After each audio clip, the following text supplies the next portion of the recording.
الملك الحق المبين المتصاغر بعظمته جبابرة الطاغي المتخاضع لكبريائه عتاة المتمردين المعترف بربوبيته سائر الخلق أجمعين والصلاة والسلام والتحية والإكرام على أشرف النبيين وخاتم المرسلين سيدنا ومولانا أبي القاسم محمد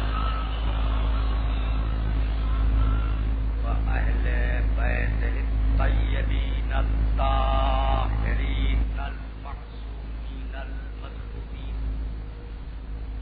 أما بعد فقد قال الله سبحانه وتعالى في محكم كتابه المبين بسم الله الرحمن الرحيم والتين والزيتون والطور سينين وهذا البلد الأمين لقد خلقنا الإنسان في أحسن تقويم ثم رددناه أسفل سافلين إلا الذين آمنوا وعملوا الصالحات فلهم أجر غير ممنون. صلوات.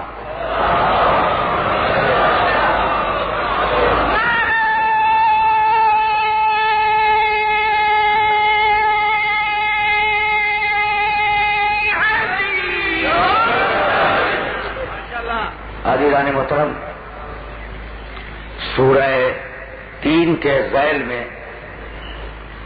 کل میں اپنے محترم سننے والوں کی خدمت میں یہ معروضات پیش کر رہا تھا کہ ساری دنیا کے تصادم، ساری دنیا کے جھگڑے، گھریلو اختلافات، دوستوں کی باہمی رنجش، ان سب کا سبب یہ ہے کہ حق اور فرض میں تصادم ہے. ہر شخص اپنا حق لینا چاہتا ہے اور کوئی شخص اپنے فرض کو ادا نہیں کرنا چاہتا. اسلام نے حق اور فرض کے درمیان ایک توازن قائم کیا، ایک اعتدال قائم کیا، ایک مساوات قائم کی. اگر حق اور فرض میں توازن پیدا ہو جائے تو معاشرے کی ساری پریشانیاں اور معاشرے کے سارے جھگڑے ختم ہو جائیں گے. قرآن نے انسانی نظام حیات پر گفتگو کرتے ہوئے سورہ حدید میں عجیب طریقے کی ایک بات کہی، اور وہ بات تمہید کلام میں اپنے سننے والوں کو ہدیہ کرنا چاہ رہا ہوں. سورہ حدید کی 22ویں آیت میں پروردگار عالم نے یہ ارشاد فرمایا کہ اعلموا انما الحیات الدنیا لعب ولہو وزینۃ وتفاخر وتکاثر فی الاموال والاولاد. یاد رکھو کہ تم جو زندگی گزار رہے ہو وہ زندگی کیا ہے؟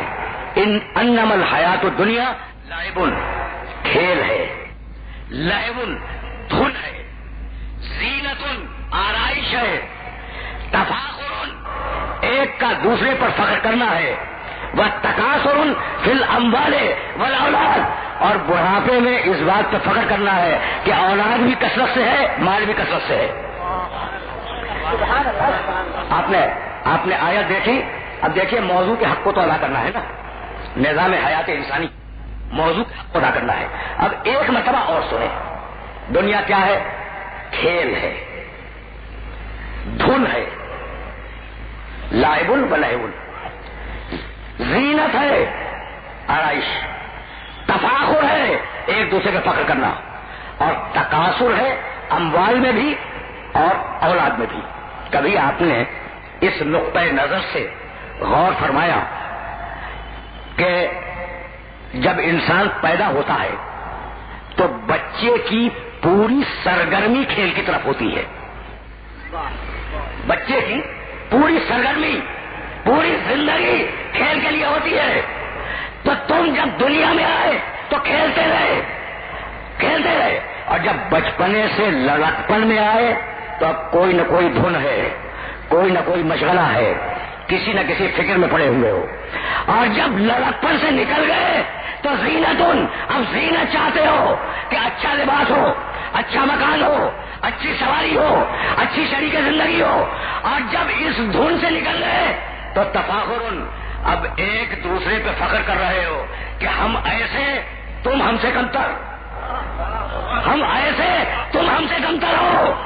میں دیکھ رہے ہو نا، پوری زندگی کھیل سے شروع ہوئی، بھائی توجہ رکھنا، تمہاری زندگی کھیل سے شروع ہوئی، سرگرمی میں آئی، دھن میں آئی، دھن سے آگے بڑھی، زینت میں چلی گئی، اور زینت سے جب آگے بڑھی، جب تم آدھیڑ ہو گئے، معاف کر دینا میری اس طرح کلامی کو، جب تم آدھیڑ ہو گئے تو فخر کرنے لگے کہ ہمارے پاس اتنا مال ہے، ہمارے پاس اتنی دولت ہے، ہم اتنی عزت والے ہیں، ہم اتنے اقتدار والے ہیں، ہماری کرسی بہت مضبوط ہے، ہمارا مکان بہت محفوظ ہے۔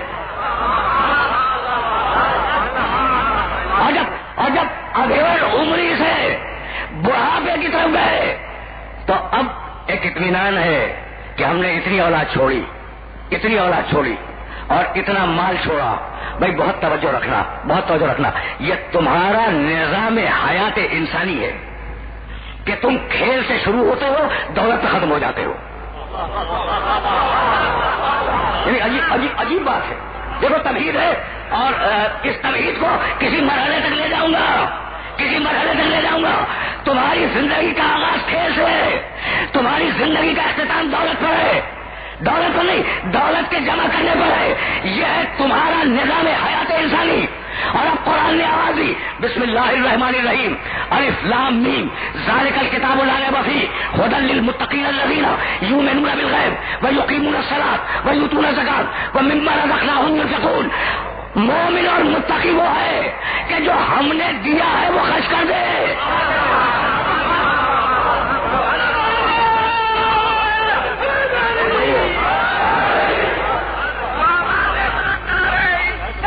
پہنچائیے بات۔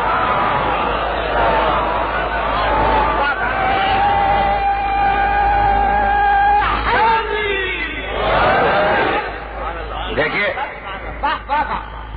کم مجلسیں ایسی ہیں جن میں میں قرآن کے اسرار و رموز کو واضح کرنے کی کوشش کرتا ہوں بحسب حیثیت۔ تو اب توجہ رکھنا، مما رزقناہم ينفقون، جو ہم نے تمہیں رزق دیا ہے اسے انفاق کرو۔ یہ ہے نظام حیات انسانی۔ یہ نہیں کہا، بس توجہ رکھنا، یہ نہیں کہا کہ جو تمہارے پاس رزق ہے وہ انفاق کرو۔ انفاق کے معنی خرچ کرنا، انفاق کے معنی غریب تک پہنچا دینا، انفاق کے معنی نادار تک دولت کو پہنچا دینا۔ تو یہ نہیں کہا کہ جو تمہارے پاس دولت ہے وہ نادار تک پہنچا دو، نہیں، مما رزقناہم، جو دولت ہم نے تمہیں دی ہے، جو دولت، جو مال، بھائی توجہ رکھنا، اس لیے بہت زیادہ تمہید میں وقت صرف نہیں کروں گا، لیکن بڑے کام کی باتیں ہیں۔ جو مال ہم نے تمہیں دیا ہے وہ غریبوں تک پہنچا دو، یعنی انفاق کر کے تم غریب پہ احسان نہیں کر رہے ہو، غریب تک پہنچا کر تم مال غریب تک پہنچا کر تم غریب پہ کوئی احسان نہیں کر رہے ہو۔ مما رزقناہم، وہ دولت جو تمہارے پاس ہے وہ ہم ہی نے تو دی ہے نا، وہ دولت جو تمہارے پاس ہے وہ ہم ہی نے تو دی ہے نا۔ میں توجہ رکھنا، تو جو مال تمہارے پاس ہے وہ ہمارا دیا ہوا ہے۔ اب تھوڑی دیر کے لیے اپنے بھائی کو روکنا چاہ رہا ہوں، مال کہتے کسے؟ بڑا مشہور لفظ ہے مال۔ دیکھو بڑا موضوع کو جسٹیفائی کرنے کے لیے بڑا آسان کر رہا ہوں میں مسئلہ۔ مال کسے کہتے ہیں؟ فلاں شخص بڑا مالدار ہے، سنا ہے نا آپ نے، فلاں شخص بڑا مالدار ہے۔ اچھا کون سا ایسا میرا محترم سننے والا ہوگا جو مال کے معنی سے واقف نہ ہو؟ اچھا سب جانتے ہیں نا مال، کرنسی مال ہے؟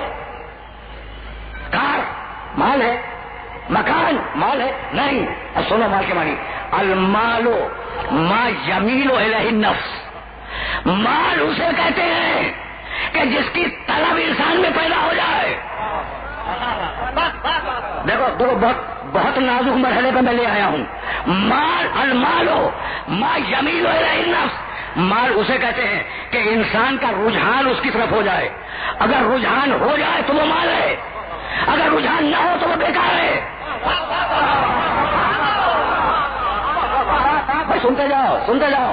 اس لیے کہ بہت آسان کر رہا ہوں میں معاشیات کے مسئلے کو انتہائی آسان لفظوں میں بیان کرنا چاہ رہا ہوں. اگر نفس کا رجحان ہو جائے تو وہ مال ہے, اور اگر نفس کا رجحان اس کی طرف نہ ہو تو مٹی کا ڈھیر ہے. ٹھیک ہے نا. اچھا, اب نفس کے رجحان کے معنی کیا ہے؟ گرمی شروع ہوئی ہے اور ابھی آموں کی پوری فصل پک کر تیار نہیں ہوئی, بازار میں نہیں آئی, کم آئی ہے نا. تو اب ہر ایک چاہتا ہے کہ اسے خرید لے. ہر ایک چاہتا ہے نا کہ اس پھل کو, نئے پھل کو خرید لے. تو اب رجحان بڑھ گیا یا نہیں؟ جب رجحان بڑھے گا قیمت بڑھ جائے گی.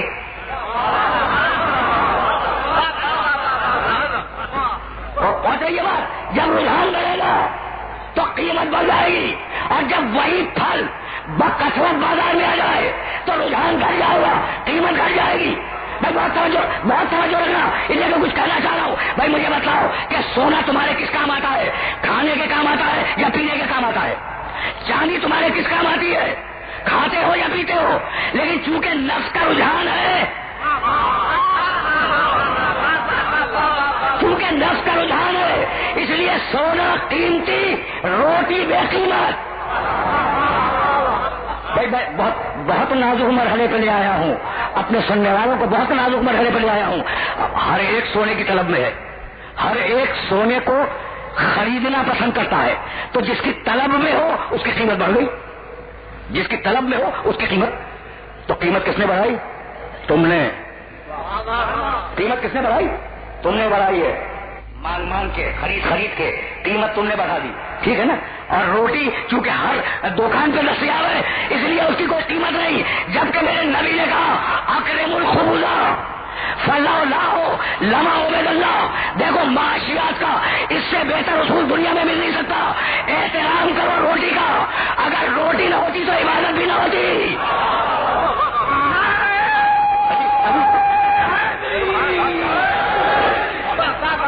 بہت صحیح بات ہے.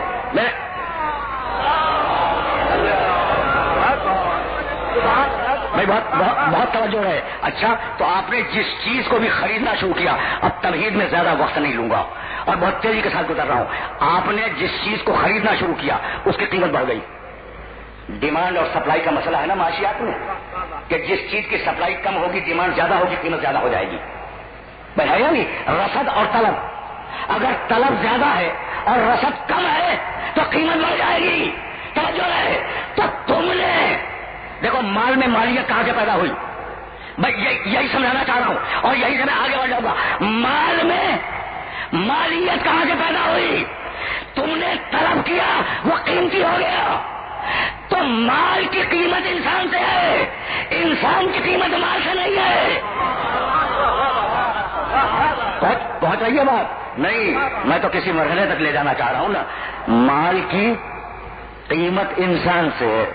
تم نے اسے سونا بنا دیا, قیمتی ہو گیا. تم نے اسے چاندی بنا دیا, قیمتی ہو گیا. ٹھیک ہے نا. تم نے کسی چیز کو نظر انداز کر دیا, بے قیمت ہو گئی. تو مال کی قیمت معین کرنے والا کون؟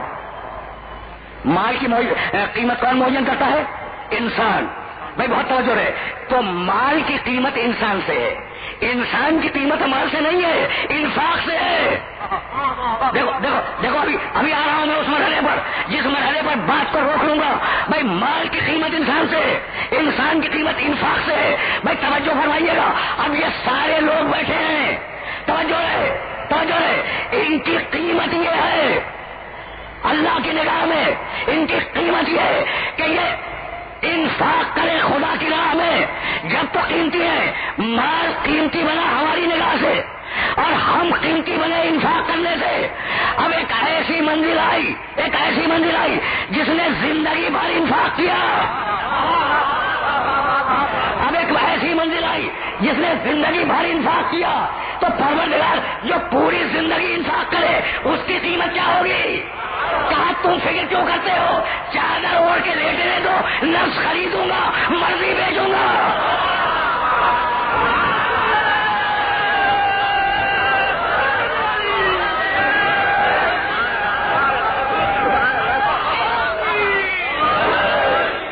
پہنچ رہی ہے نا؟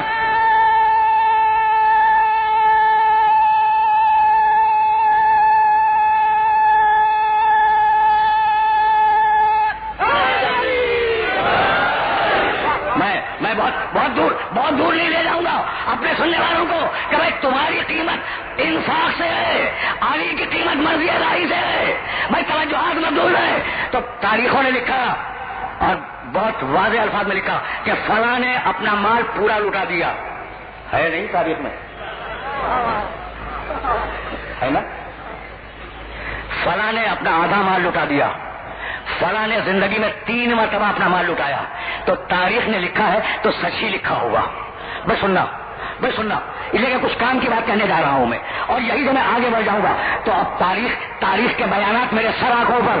فلاں نے 1 مرتبہ لٹایا، فلاں نے 3 مرتبہ مال لٹا دیا، فلاں نے اپنی زندگی کا آدھا مال لٹا دیا. یہ کب لٹایا؟ جب آیت آ گئی کہ مال لٹاؤ.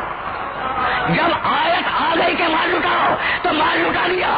جو نزول آیت کے بعد لٹائے اس کا نام ہے مسلمان، اور جو نزول آیت سے قبل لٹا دے اس کا نام ہے خدیجہ الکبریٰ.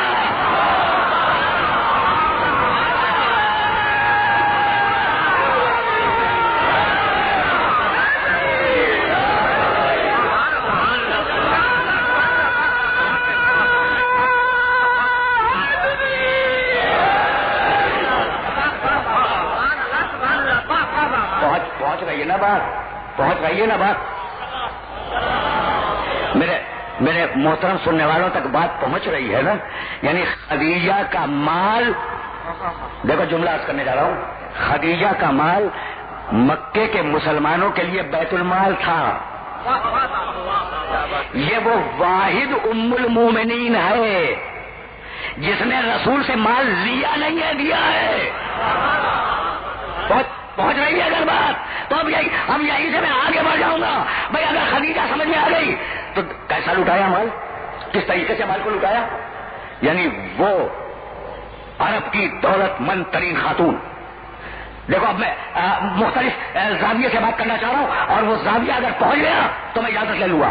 عرب کی وہ عظیم ترین دولت مند خاتون، سارا مال لٹا دیا رسول کی راہ میں. یہ تک نہیں پوچھا، سنو اور میرے جملے کو یاد رکھنا، یہ تک نہیں پوچھا کہ یا رسول اللہ آپ نے سارا مال لٹا دیا، کچھ بیٹی کے جہیز کے لیے بھی رکھا ہے یا نہیں؟ نہ تاریخ اسلام میں نہ ایسی دولت مند ترین خاتون ملی، نہ اتنا کم جہیز ملا اس کی بیٹی کو. ٹھیک ہے نا؟ تو دولت لٹا دی. سنتے جاؤ آرام سے سننا، اس لیے کہ کہیں لے جا کر کے بات کو مکمل کر دوں گا. دولت لٹا دی رسول کی راہ میں. خدا کی قسم، اب قسم کھا کے جملہ عرض کر رہا ہوں، خدا کی قسم مجھے یقین ہے، تاریخوں نے لکھا ہے، تواتر سے یہ خبر آ رہی ہے کہ خدیجہ الکبریٰ نے اپنی پوری دولت رسول پہ لٹا دی. ٹھیک ہے؟ یہ جو شادی کا پیغام تھا یہ رسول نے بھیجا تھا یا خدیجہ الکبریٰ نے؟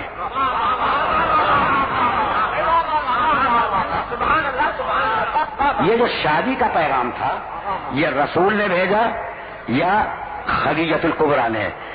تو دیکھو اس شہزادی کو فراموش نہ کرنا. اگر رسول پیغام بھیج دیتے تو ذہنیت رسول پہ الزام آ جاتا. اب دوسرے ذہن رسول پہ الزام لگائے تو لگائے، سمجھ رہے ہو نا؟ ذہنیت رسول پر الزام آ جاتا کہ لالچ میں، تما میں، دولت کی خواہش میں خدیجہ سے پیغمبر اکرم نے نکاح کیا تھا، تو خدیجہ نے کہا کہ میں عورت کے ناز کو توڑ دوں گی.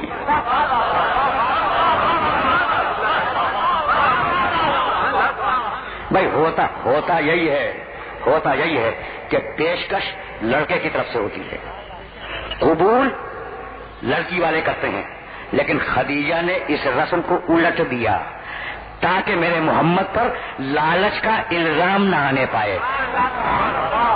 بھائی سننا اس لیے کچھ جملہ کہنا چاہ رہا ہوں میں، اور اسی جملے کو پہنچانے کے لیے یہ ساری تمہیدیں ہیں. تو اب کیا کیا خدیجہ نے اپنی پیشکش خود کی، اپنے آپ کو نکاح کے لیے خود پیش کیا.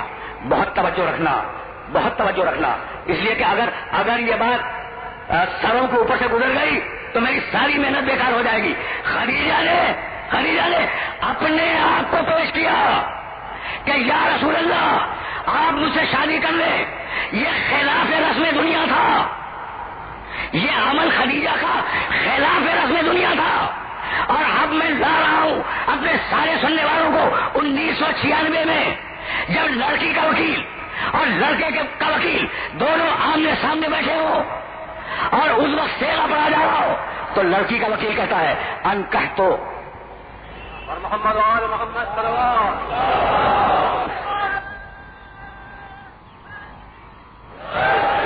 بس زیادہ زحمت سماعت اپنے سننے والوں کو آج کی حد تک نہیں دوں گا، لیکن یہ پیغام تو پہنچ جائے گا. جس پیغام کو پہنچانا اپنے لیے میں ضروری سمجھ رہا ہوں. اچھا، تو خدیجہ نے پیشکش کی، رسول نے اسے قبول کیا. بھائی یہی تو ہے نا، خدیجہ نے پیشکش کی، رسول نے اسے قبول کیا. آج جب لڑکی کے اور لڑکے کے وکیل آمنے سامنے بیٹھتے ہیں صیغہ نکاح پڑھنے کے لیے، تو لڑکی کا وکیل کیا کہتا ہے؟ ان کہتو موکلتا علی المہر المعین المعلوم. میں نے اپنی موکلہ کو تمہارے موکل کے عقد میں دیا. مرد کا وکیل کیا کہتا ہے؟ قبلت النکاح لموکلی ھذا علی المہر المعین المعلوم. میں نے اس موکل کی طرف سے تمہاری اس پیشکش کو قبول کر لیا. تو ساری دنیا میں رسمیں پائی جاتی ہیں کہ لڑکا پیشکش کرے، لڑکی قبول کرے، اور اسلام میں پروردگار نے الٹ دیا، لڑکی پیشکش کرے، لڑکا قبول کرے، تاکہ قیامت تک ادائے خدیجہ ذہنوں کے اندر تازہ رہے.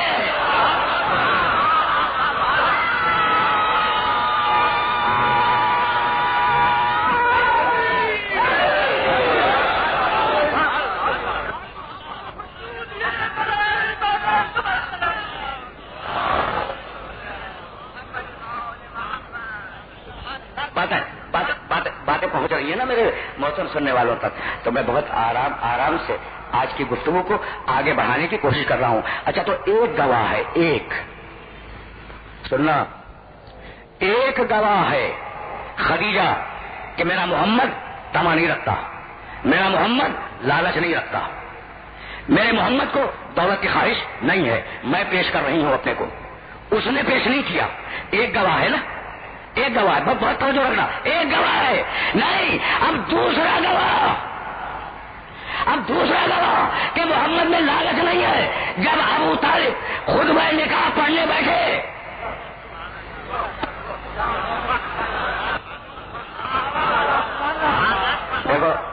دیکھو ابو طالب کا ذکر آیا، واہ بھی شروع ہو گئی اور سبحان اللہ بھی شروع ہو گئی. کمزوری ہے نا، ابو طالب ہماری کمزوری ہے نا، خدا کی قسم ہماری کمزوری ہے. خدا کی قسم کھا کے کہہ رہا ہوں کہ ابو طالب ہماری کمزوری ہے، اور ہم کسی قیمت پر یہ برداشت نہیں کریں گے کہ ابو طالب کو غیر مسلم کہا جائے. ہم کسی قیمت پر یہ برداشت نہیں کریں گے کہ ابو طالب کو غیر مومن کہا جائے. اور اگر تم تحقیق کرو گے کہ علی کا باپ کیسا تھا، تو ہم اس کے خلاف مستعد نہیں ہوں گے. ہم خوش ہوں گے کہ اگر ایک خلیفہ راشد کے باپ پر تحقیق ہو سکتی ہے تو ہر خلیفہ کے باپ دادا پر تحقیق ہوگی.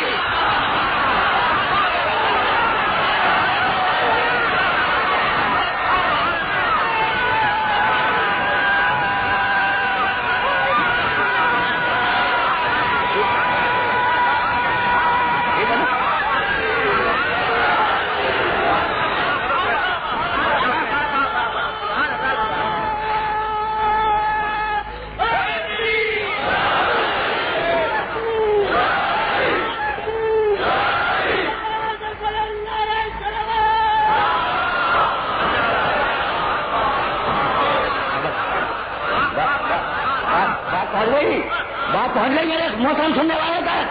بھائی اب فکر کو آگے جانا ہے، لیکن یہاں روک کے جملہ کہوں گا اور پھر واپس جاؤں گا. اگر ایک خلیفہ راشد کے باپ پہ تحقیق ہوگی تو پھر ہمیں حق ہے نا کہ ہر خلیفہ راشد کے باپ دادا کی تحقیق کریں. ٹھیک ہے نا بھائی؟ اب یہ تو علمی تحقیق کے دروازے ہیں جو کھل رہے ہیں. اچھا بھائی اتنا تو طے ہے کہ علی کا باپ ہے ابو طالب.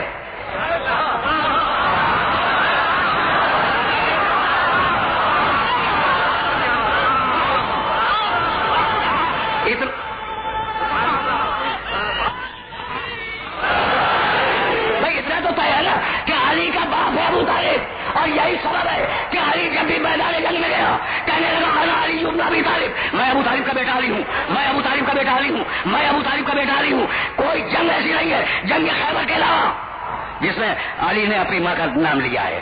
جنگ خیبر میں اپنی ماں کا نام لیا. آن الذی سمتنی امی حیدرہ زرغام آجامن ولیت القصورہ.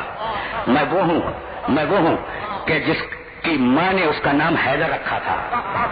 میں وہ ہوں کہ جس کی ماں نے اس کا نام آن الذی سمتنی امی حیدرہ. میں وہ ہوں کہ جس کا نام اس کی ماں نے حیدر رکھا تھا. زرغام آجامن، میں جنگلوں کا شیر ہوں.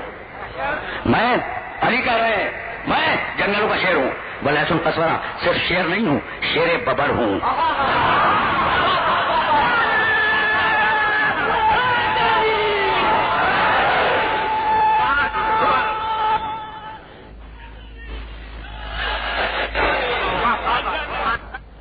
بس میرے دوستوں اب رک جاؤ، میں پھر واپس جاؤں گا.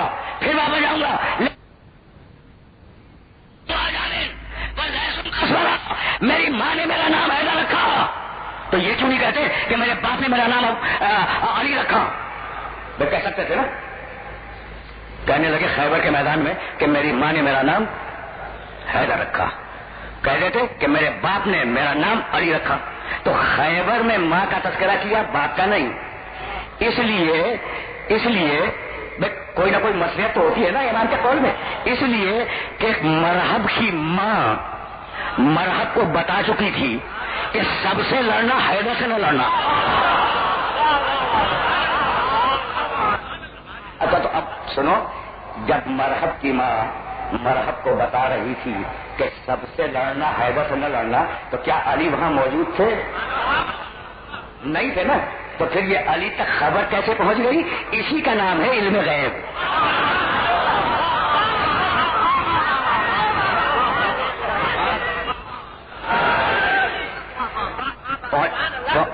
پہنچ رہی ہے نا بات. اچھا آپ سنتے جاؤ، میں پھر واپس جاؤں گا، لیکن درمیان میں یہ دو جملے آ گئے ہیں نا، ان دو جملوں کو سماعت کرتے جانا.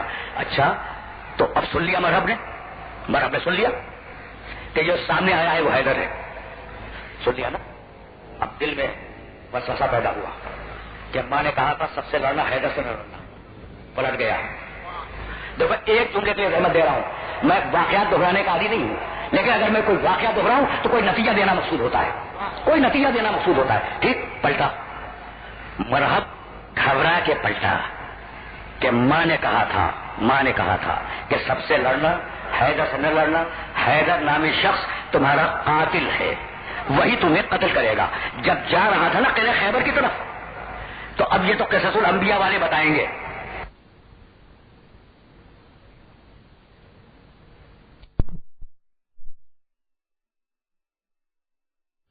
عرب سے پوچھا، اس نے سمجھ گیا ہو نا کون ہے وہ. سب جانتے ہیں اسے، سب جانتے ہیں. اچھا اب یہ ہزاروں ہزار افراد تشریف فرمائے، ممکن ہے لاکھوں میں ہوں. ان سب کو خوف ہے یعنی کہ گمراہ کر دے گا. ٹھیک، سب کو خوف ہے. اچھا لسٹر پارک میں جتنے لوگ بیٹھے ہوئے ہیں ان سب کو خوف ہے کہ گمراہ کر دے گا، بشمول میرے. آیت قرآن کی دیکھو، اب بات سے بات نکل رہی ہے اور کہیں لے جاؤں گا. آیت قرآن کی یا ایھا الذین آمنوا لا تتبعوا خطوات الشیطان. دیکھو شیطان سے بچ کے رہنا، گمراہ کر دے گا. آیت ہے قرآن کی. تو نسبت پارک والا بھی گھبرایا ہوا ہے کہیں گمراہ نہ کر دے، کھارا گھر والا بھی گھبرایا ہوا ہے کہیں گمراہ نہ کر دے. بس ٹھیک ہے نا. اچھا تو پورے شہر کے لوگ گھبرائے ہوئے ہیں اچھا تو کیا صرف کراچی والوں کو گمراہ کرے گا؟ حیدرآباد والا بھی گھبرایا ہوا ہے، لاہور والا بھی گھبرایا ہوا ہے، کوٹے والا بھی گھبرایا ہوا ہے. اچھا تو کیا صرف پاکستان میں گمراہ کرے گا؟ نہیں، سعودی عرب والا بھی گھبرایا ہوا ہے.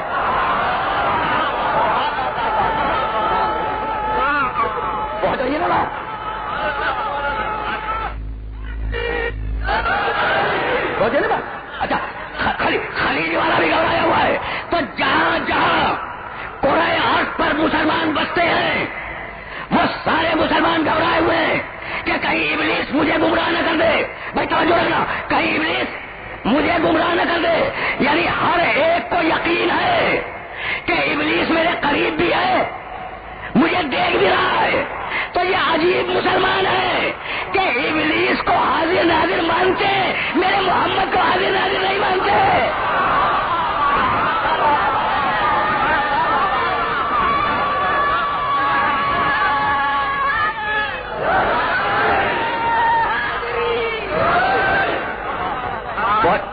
پہنچ رہی ہے بات میرے محترم سننے والوں تک؟ اچھا بھائی، تو اب وہی ابلیس جس سے سب گھبرائے ہوئے ہیں اس نے مرحب کو روک لیا. ابلیس نے مرحب کو روک لیا. کہاں جا رہا ہے؟ کہا واپس. کہا کیوں؟ کہا مقابلے پہ جو آیا ہے وہ حیدر ہے. مقابلے پہ جو آیا ہے وہ حیدر ہے. کہا کیا ہوا؟ اگر حیدر ہے تو کیا ہوا؟ ابلیس کہہ رہا ہے کہ اگر حیدر ہے تو کیا ہوا. یہ ابلیس کا طریقہ ہے کہ اگر حیدر ہے تو کیا ہوا.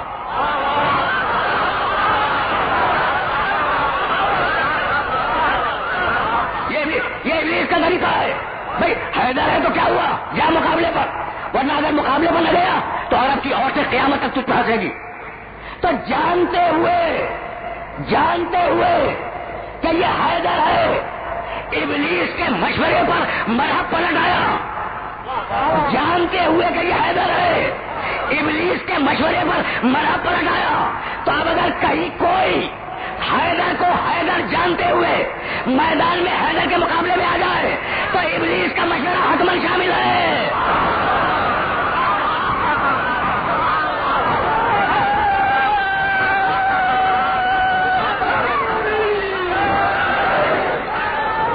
ہنستے شنیم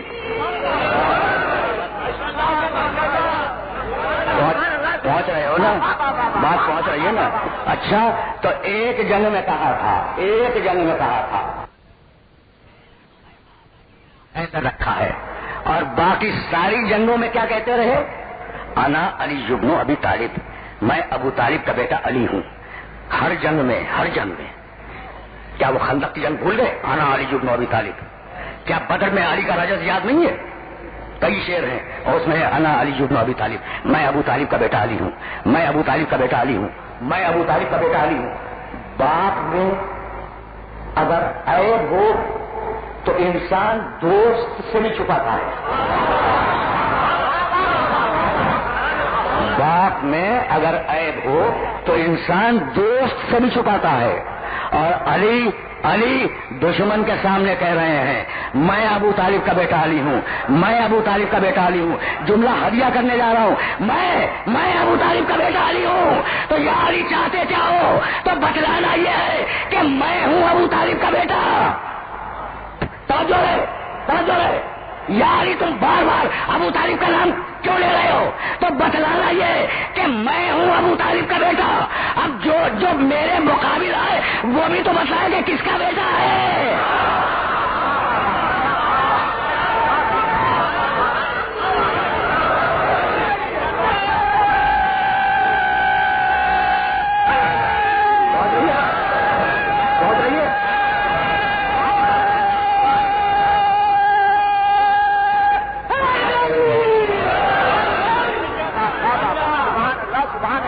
باتیں میرے محترم سننے والوں تک. تو ابو طالب سمجھ میں آ گیا؟ نہیں رکوں گا، ابو طالب کا نہیں رکوں گا، مجھے تو آگے جانا ہے. تو ایک گواہ ہے خدیجہ کہ میرا محمد لالچ نہیں رکھتا، میرا محمد طمع نہیں رکھتا. بھائی سننا، ایک آیت سن لو اور یہ نہ پوچھنا کہ میں کیوں پڑھ رہا ہوں. ابراہیم علیہ السلام نے پروردگار کی بارگاہ میں دعا کی وجنبنی وبنی ان نعبد الاصنام.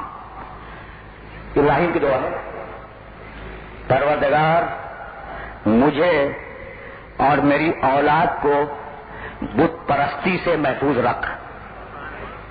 ٹھیک، ابراہیم کی دعا ہے کہ مجھے اور میری نسل کو بت پرستی سے محفوظ رکھ. رب انہن اضللن کثیرا من الناس. پروردگار ان بتوں نے انسانوں کی اکثریت کو گمراہ کر دیا. دیکھو یہ قرآن کا جملہ ہے، آیت ہے قرآن کی، جملہ ہے ابراہیم کا. کیا کہا ابراہیم نے؟ کہ ان بتوں نے انسانوں کی اکثریت کو گمراہ کر دیا.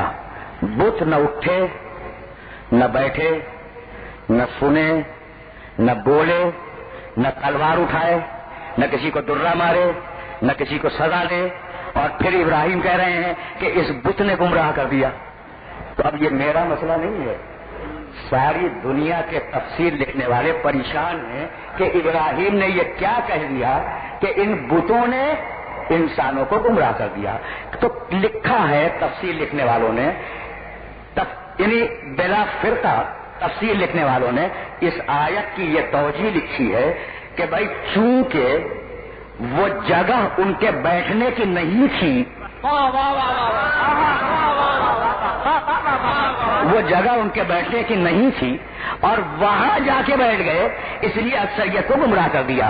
تو ہر ایک کو اپنی جگہ پہچاننی چاہیے، ورنہ گمراہ کنندہ میں نام ہوگا.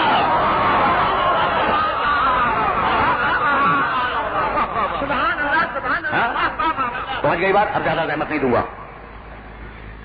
میں کل بھی عرض کر رہا تھا اور خدا معلوم کہاں عرض کر رہا تھا کہ مجھے میرے معالج نے 3 اشروں میں سے ایک اشرا پڑھنے کی اجازت دی تھی، اور وہ بھی ہر مجلس 30 منٹ کی.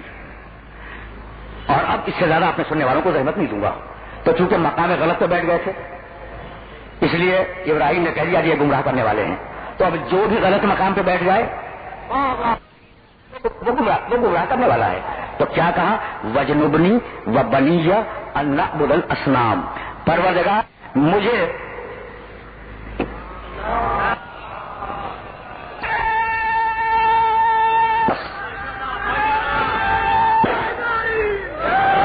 بس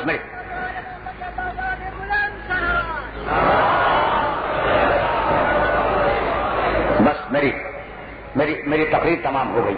اب اس سے زیادہ اپنے سننے والوں کو زحمت سماعت نہیں دوں گا. کیا کہا ابراہیم نے؟ وجنبنی و بنیہ ان نعبد الاصنام. پروردگار مجھے اور میری اولاد کو بت پرستی سے محفوظ رکھ. تو اب ابراہیم کی اولاد وہی ہوگا جو بت پرست نہیں ہوگا. اب اس کی مار جہاں تک جائے،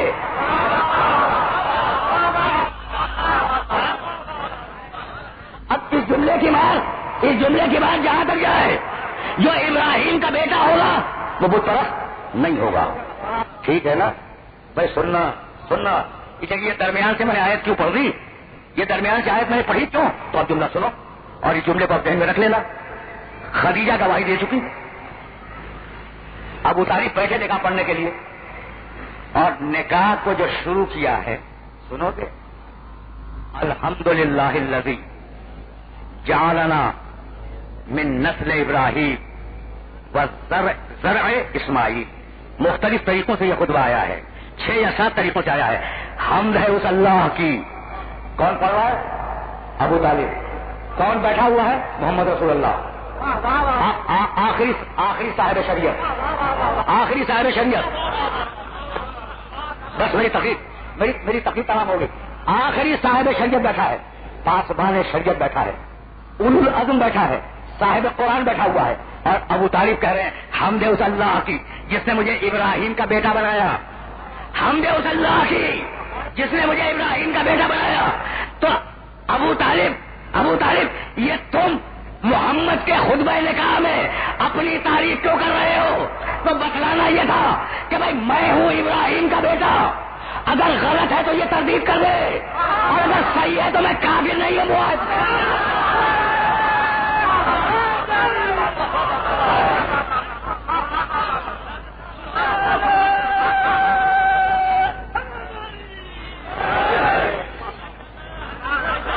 یہ پاسبان شریعت بیٹھا ہوا ہے.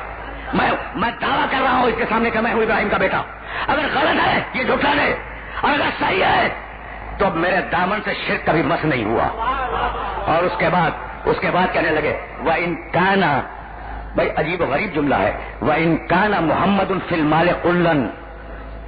خطبہ نے کہا اگرچہ میرا محمد پیسے نہیں رکھتا، جملہ ہے خطبہ نے کہا میں جملہ ہے، وَإِن كَانَ مُحَمَّدٌ فِي الْمَالِ قُلًّا، اگرچہ اس کے پاس مال نہیں ہے، لیکن مال کی حیثیت کیا ہے؟ ان المال ظل زائل، مال تو چلتی پھرتی چھاؤں ہے، آج اس کے سر پر ہے کل اس کے سر پر ہے نا. فَإِنَّ لَهُ نَبَأٌ عَظِيمٌ وَخَطْبٌ جَسِيمٌ. میرے محمد کے لیے مال کی کوئی حیثیت نہیں ہے، میرے محمد کی حیثیت یہ ہے کہ یہ مستقبل کا عظیم ترین نبی ہونے والا ہے، جو اعلان نبوت سے 10 سال پہلے محمد کی نبوت کا اعلان کر دے اسے کافی سمجھ رہے ہو.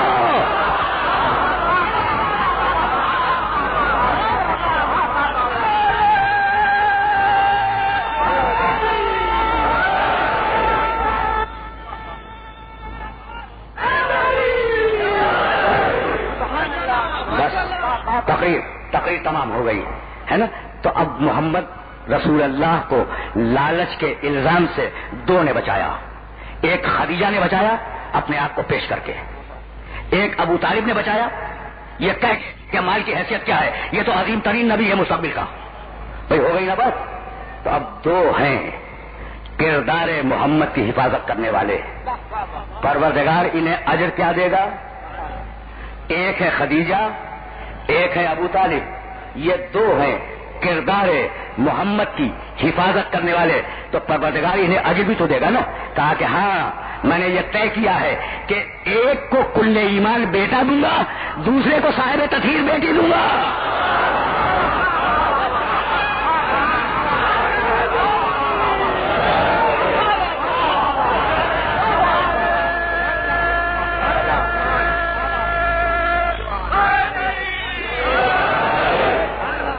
ایک کو کل ایمان بیٹا دوں گا، ایک کو صاحب تطہیر بیٹی دوں گا، اور یہی احسان کو ختم نہیں کروں گا، ان دونوں کو ایک گھر میں جمع کروں گا تاکہ محمد کی نسل ان دونوں کے استمداد سے آگے بڑھے. بھائی بات واضح ہو گئی. وہ تھی خدیجہ ساری دولت اٹھا دی. یہ ہے فاطمہ زہرا صاحب تطہیر، اور اسی کی بیٹی کا نام ہے زینب، اور اسی کے بیٹوں کا نام ہے اور محمد.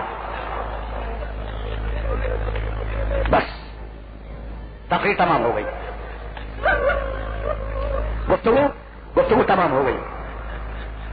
خدیجہ کی بیٹی کا نام فاطمہ زہرا، فاطمہ زہرا کی بیٹی کا نام زینب کبریٰ، اور زینب کبریٰ کی اولاد کا نام اون محمد.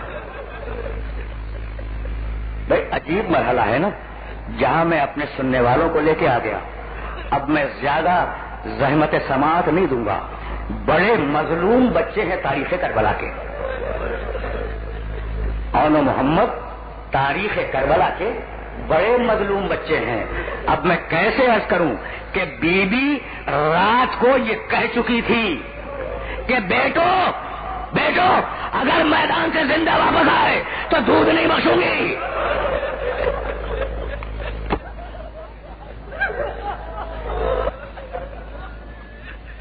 کہنے لگے کہ اماں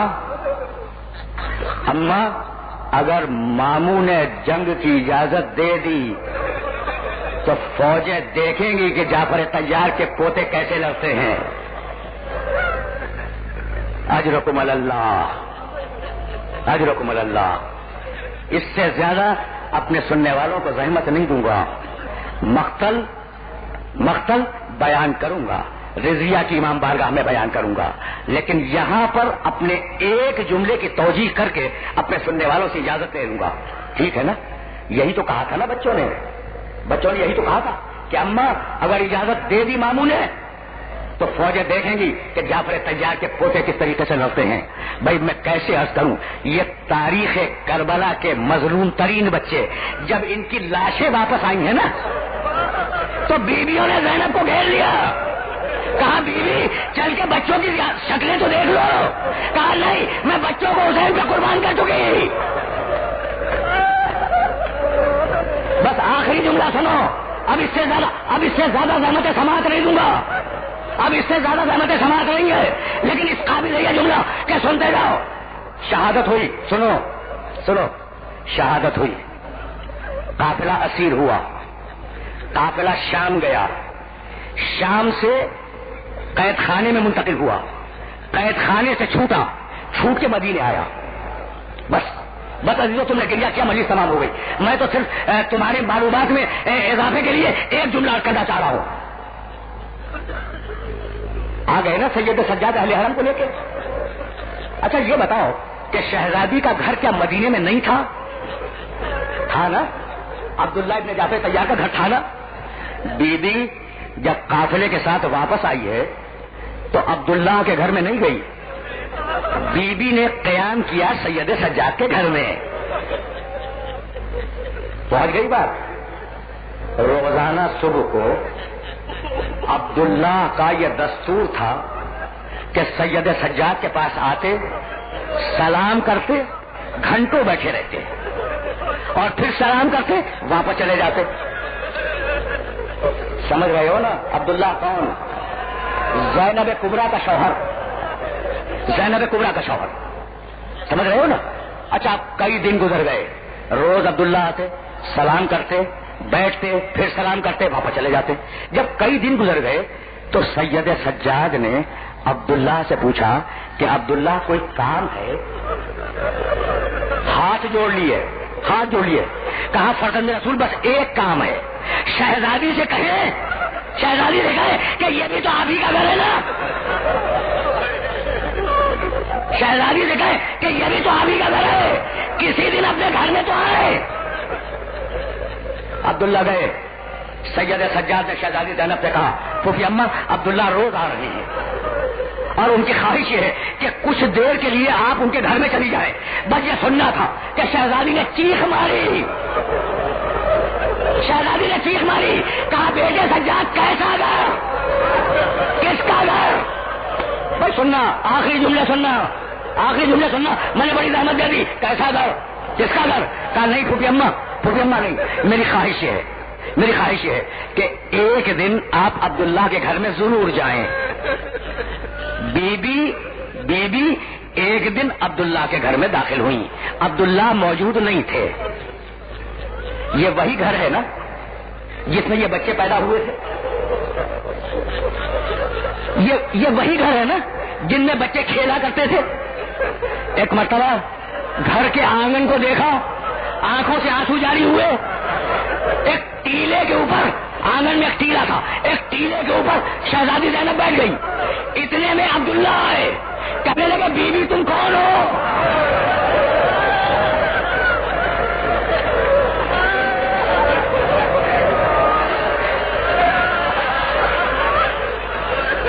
کہنے لگے بیوی تم کون ہو؟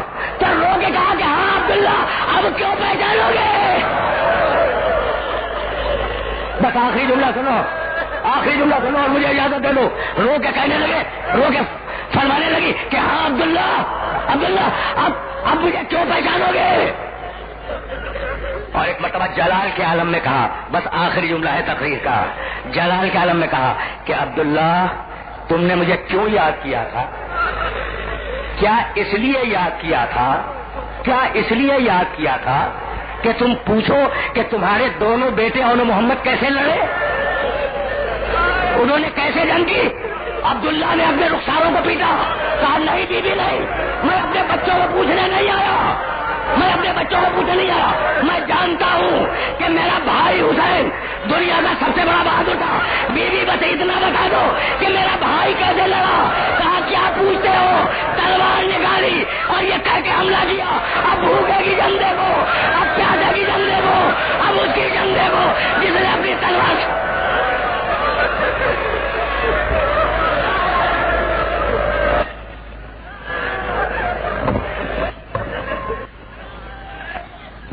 عليك يا أبا عبد الله بأبي أنت وأمي يا ابن رسول الله بأبي أنتم وأمي يا ابن أمير المؤمنين وابن سيد الوصيين، بأبي أنتم وأمي يا ابن فاطمة الزهراء سيدة النساء العالمين. السلام عليك يا أبا عبد الله وعلى أخيك الحسن المجتبى وعلى التسعة